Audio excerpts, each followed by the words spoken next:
I've decided, in honor of the salmon run here, I'm just going to keep wearing my salmon-colored shirt all week long. And boy, we got some more delicious food for you on the show today. Salmon is delicious, but so is a tomahawk steak. Should I repeat it slowly? Tomahawk steak. Very delicious. We're going to make it at North 54, so stay tuned for all that and more coming up on CKPG Today.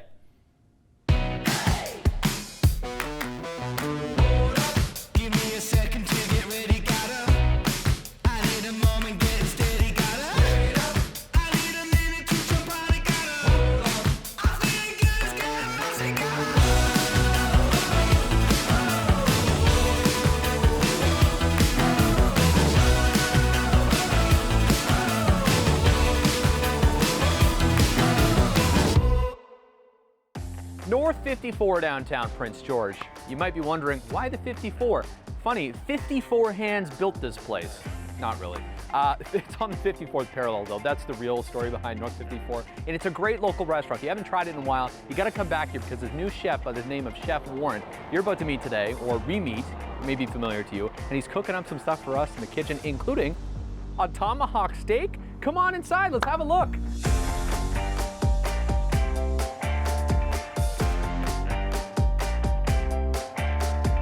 We've made it back to the North 54 kitchen here, and we found a giant hunk of meat. Actually, two of them. Chef Warren here too. Is that weird? Yeah, a little bit. I don't know. That's the only way I thought to intro this the right way. Great to have you back. Good to see you. Yeah, you're here at North 54 doing your thing. Yeah, so I just took over as head chef 3 or 4 months ago, and we've been changing a few things around, getting in some quality meats and some beautiful foraged mushrooms. That yeah, and we'll start off with the tomahawk here. The beef hammer, as I called it. This is, as far as like steaks go, this is the creme de la creme. Yes. Tomahawk. Yeah. So there's also like the porterhouse, which is kind of like, I don't know, it's lower grade. Yeah, but this is like. sexy. Yeah, definitely. Yeah. Tomahawk. Yeah, Okay. it presents very well. So we're gonna cook this today. We're gonna make some things to accompany it. Yeah, absolutely. So I did get some wild forage lobster mushrooms. So these guys come from BC. You can find them wild here. I don't suggest it. But yeah, so these guys are actually a type of Rusula mushroom that's infected with a different type of mushroom. So it's two mushrooms in one. Zombie mushrooms. Yeah. No, they're not cordyceps. Yeah, they're like one of my favorite mushrooms. They're a little bit tough. They take some braising to do, but the liquid that comes off of them is like the most beautiful stock that you can get. So we'll make some risotto out of this because it lends itself really well to that. And yeah, we'll start grilling up the steak. So okay. The first thing you need to do is find quality beef. We use sterling silver for our tomahawks. That's Centennial Meats. They are a local company around the corner here. So it's got beautiful marbling. Some people will say this fat cap is a little too much. I say you can never have too much fat in a steak. No, flavor. Yeah, they're super tender. They've been aged for 28 days. Wow. And all we're gonna do is season them up with some salts, some pepper. By the way, it's satisfying watching you. Yeah. This is all those years of cooking So school. much salt. Yeah. Salt and pepper, and then straight on the grill. Straight on over here. And how long does this bad boy stay on here for? This will take probably about 10 minutes, like 5 minutes per side, Okay. and then we'll let it rest after that. Sounds So, good. And you're shooting for rare? Medium rare. Rare, medium rare. Most I don't know. As I'm getting older, I feel like I'm starting to enjoy like a little medium steaks. You know, medium well. Like you get a nice char, you get a nice crust. I feel like it brings out a little bit more flavor, but you do like lose that like juiciness that you're going for like.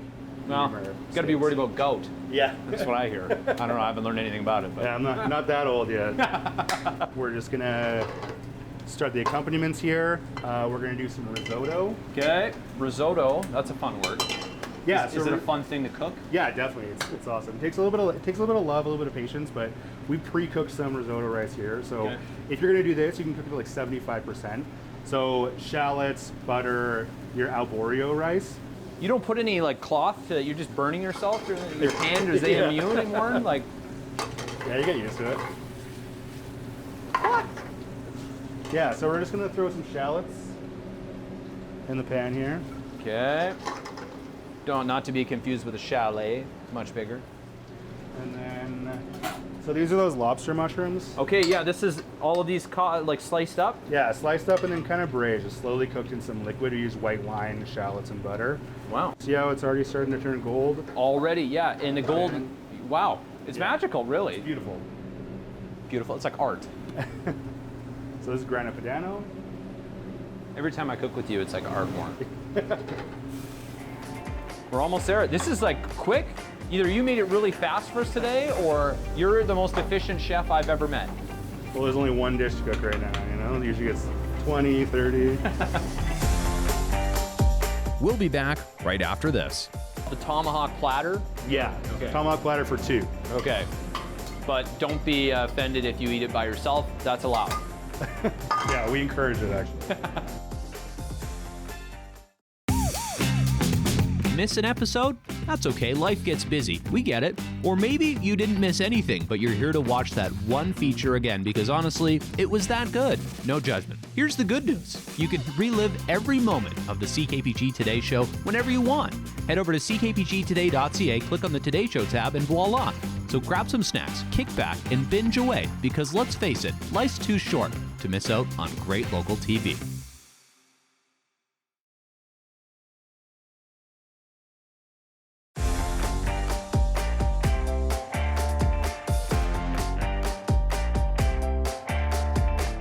Now, while that tomahawk is resting on the kitchen side, we're over here on the bar side because there's some business we have to take care of with my new friend, Adam. How's it going? Going quite well, thank you. Yeah, good. Well, I always call people my friends if they have wine.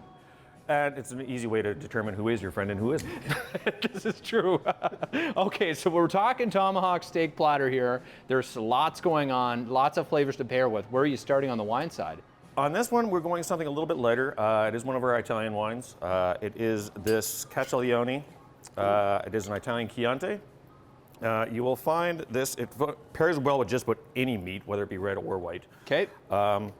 You'll find it has floral notes, some wild berries, blackberries type in particular. But it is a very easy drinking wine. Okay. Now, this is a fresh wine, mind you, but you should always let your wine rest for a little bit, same as with your meat, just to aerate it a little bit, get some oxygen in there. Yep. Cheers. Cheers. Ooh, it smells good. And you'll see very, very light. Yeah. Super light. Yeah, you'll get a little bit of the tannins on the end of it. Yeah. It is a fairly, you'll see from the coloration of it, it's fairly dark, but not entirely. This is delicious. Most of our wines are.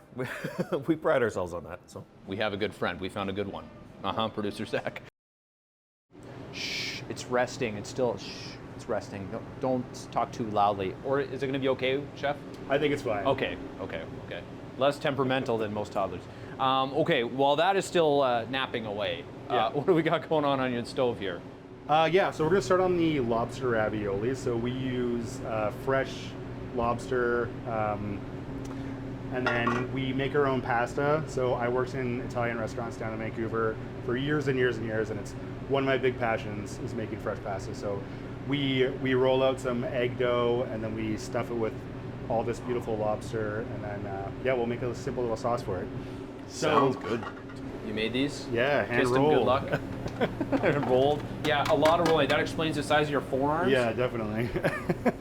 So I've got a fair amount of butter here. See, you're starting to get a little bit of browning on the edges around Yeah. here. That's what we're looking for. You don't want to get much further than that. The shallots I've got nice and loose, and everyone's having a good time. It's a pool party. Yeah. So that little browning over there indicates that we're done. Okay. We've got a big old box of wine here. So we use some really good quality wine in our cooking. Like a lot of people think that you can use any wine you want, or like old wine. Yeah, get rid of it. That's a myth. Don't do that. Okay. Anything you're not going to drink, you don't want to put in your food. So would you drink a box of that? Would I? Don't tell anyone. Okay, so we're going to plate the tomahawk here. I've got some vegetables here. And this is called the tomahawk platter? Yeah. Okay. Tomahawk platter for 2. Okay. But don't be offended if you eat it by yourself. That's allowed. Yeah, we encourage it actually. All right, so we have that beautiful risotto we made before. Yes. It's got some barley, barley for texture. The transition that we saw today for this risotto is really something magical. Yeah, absolutely. Voila. So there it is. I mean, come A on. nice, beautiful medium rare to medium Wow. there. You nailed it. Yeah. It's almost like I do this for a living. Crazy. And why do you put the bone up there? Is that for symbolism? Well, some people like to, They gnaw on it. Okay. Or try and beat their partner so the other person can't eat it all? Yeah. Okay, so we've got this, we like to coin it very nice olive oil. Okay. This is RK olive oil. It comes from Italy. So we had to import this stuff in because you can't find it here. But Really? it Okay. it makes a big difference. So this guy, RK, yeah, it comes from Italy. It has like a really intense peppery flavor. Why don't we get you to taste some of this? Sounds like an This one. F1 driver or something. Yeah. Okay. So really nice olive oil should almost make you cough from its pepperiness. There should be Okay. so much flavor. And you don't really find that from like olive oil. Yeah, there you go. Yeah. And then we got some nice sulpe over here. Oh, yeah. So this You're not is- afraid to get messy. Yeah. This is sea salt, and it's very flaky, Okay, yep. so it gives you some texture, adds that salt component you're wanting. And then just if you want to cleanse your palate a little bit, and then salad. Salad. Get your greens. That's so you can tell your wife you ate the greens today. And then we'll serve this usually on the side, but For today's sake. Wow. Check that out. Oh my goodness. Can you picture heaven? This is probably what it would look like here at North 54. Definitely can be yours. All you have to do is walk in the door. I guess you could make a reservation too.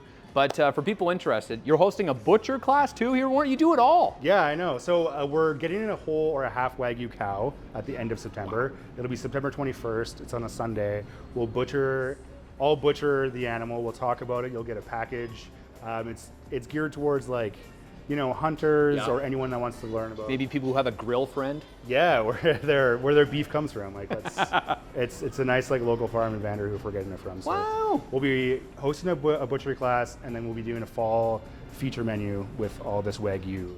Wow. Wagyu. Yeah. Yes, yes. I mean, that's the only answer to that. Thanks so much for the time today. It's been great. Yeah, thank you.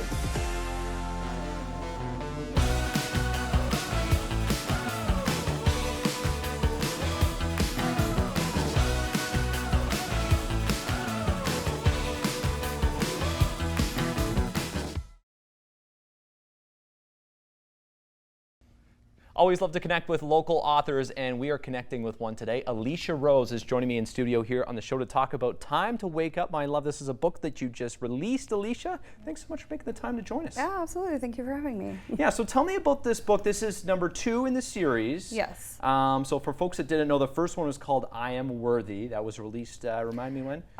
June of 2023 Okay. is when that one was released. So 2 years later, now you're out with the second one. Yeah, Time to Wake Up My Love. Tell me a little bit about the themes about this one. Well, the theme after the first one was published, it was really important to convey to my readers the story behind the story. So for me, I really wanted to showcase my life as a child. I wanted to showcase my trauma. I also wanted to showcase some of the things that I struggle with my addiction as well. So that was really important to me because it was a prequel to the first book. Right, okay, so for those who didn't catch a little bit of the first book, tell me a little bit about your story. It's about resilience, compassion, vulnerability. Those are big themes, obviously, but how do you break it down? Well, I'll be real with you. I definitely didn't see myself as being an author. So I lost my spouse to addiction 4 years ago. And that was the theme of coming out with I Am Worthy. It was really important to carry people in their grief and in their loss and the resilience that comes from that. So did I think I would win an award? No, I did not. Yeah. Did I Congratulations, think? by the way, yeah. Yes, thank you. I appreciate that. And you know what? I fell in love with writing. I fell in love with the journey and the compassion that I actually gave myself. So I decided, well, why not take it back from the beginning? That's when Time to Wake Up My Love was born. I love it. And I assume that the more that you write And the more that you do interviews like this, the easier it is to talk about it. Tell me about that journey of healing, because there's lots of folks out there that have a tough time with that. Yeah, for me, I would have never thought that I would be in Vancouver for the international conference that I recently attended in July. And the words that inspired me, that made me realize how much impact both books have had, is when I had a reader reach out and say, "You changed my life." Wow. Didn't that make it all worth it, hey? It really did. I won't lie, I definitely cried. I definitely have moments of like, holy, like, I actually did something for somebody. I have been told by many people that they resonate, ending their silent battles, because I think that's what we really struggle with. We struggle with fear or shame. But when I got something like that said to me after she read the first one, I realized, okay, there's something here. There's something here that people are finding value in. And I think they really appreciate somebody having a voice, because now I'm giving the voice back to them. And you talk about embracing pain here. Now, this is not something a lot of people talk about. No. Is that part of that as well, just being vulnerable? Yes. The thing is when we avoid pain, what do we wind up doing? Not talking. We don't talk. No. We don't have voices.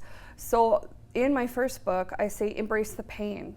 It's important to embrace pain, because on the other side of that is healing. You got to get through it, though. Yeah, absolutely. I've worked with recovery centers, and that's one of my main focus is to let's really talk about how to get to healing. But in order to get to healing, we have to surface the pain. Pain is never going to stop just because the healing stops. Right? We have to continue to heal and continue to face that pain and the shame of it. Well, kudos to you. It takes a lot of courage to talk about it, come on the show here and talk about it, Yeah, and write absolutely. about it as well. And not only doing that, you're speaking about it here as well. I wanted to give a little plug for a Yes. little bit of a speaking plan that you had coming up for folks wondering, interested, coming up here. Watch for it in October, I understand? Yes, so it'll be Saturday, October 25th, hosted just above Books and Company at the Art Space.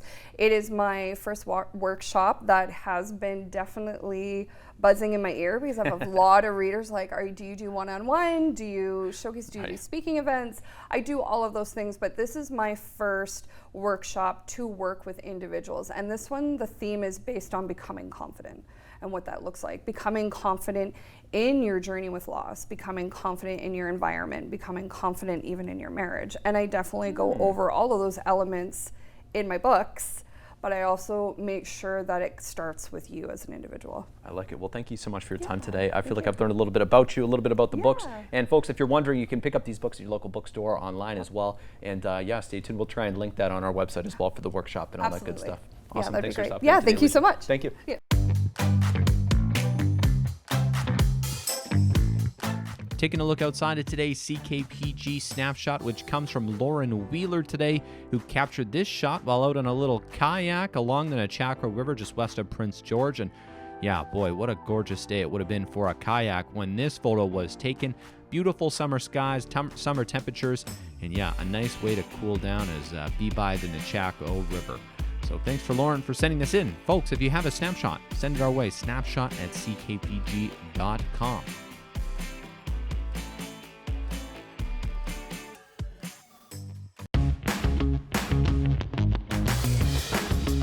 Hey there, got an idea or suggestion for the show? Reach out and connect through our social media or send us an email at letstalk@ckpgtoday.ca.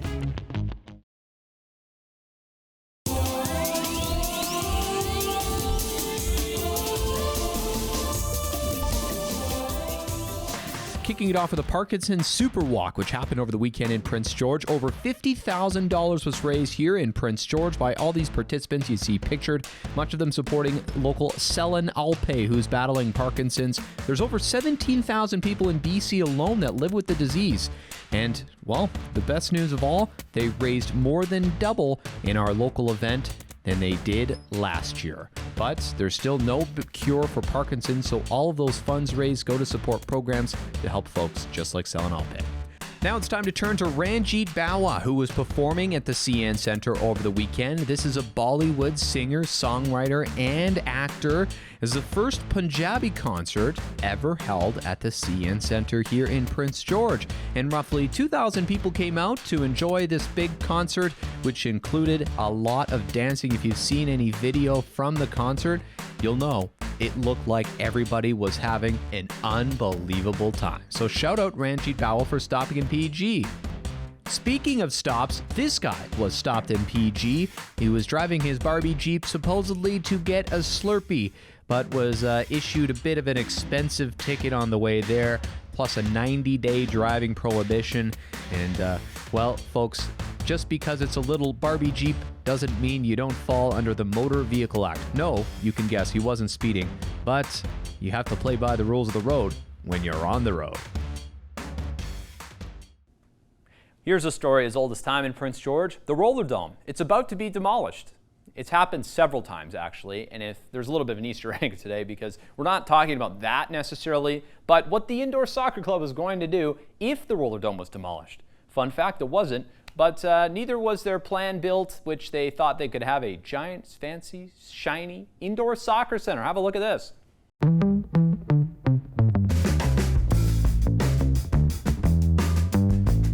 Looking back to 2001 here, an interesting proposal that was printed, proposed. It was ready to go because the Roller Dome was nearing demolition at the time, and the BC Indoor Soccer League were like, what are we going to do? Idea. Let's build our own facility adjacent to the North Cariboo Senior Soccer League's outdoor fields and hope for using it in 2002. Well, as you know and live in Prince George, this didn't actually happen, but it was all planned out. There were some soccer fields. Imagine here, as you can see by the blueprint, wow, that would have been quite the space. The result, I guess, is the Northern Sports Center at the end of the day. But they had to wait a bit to get there.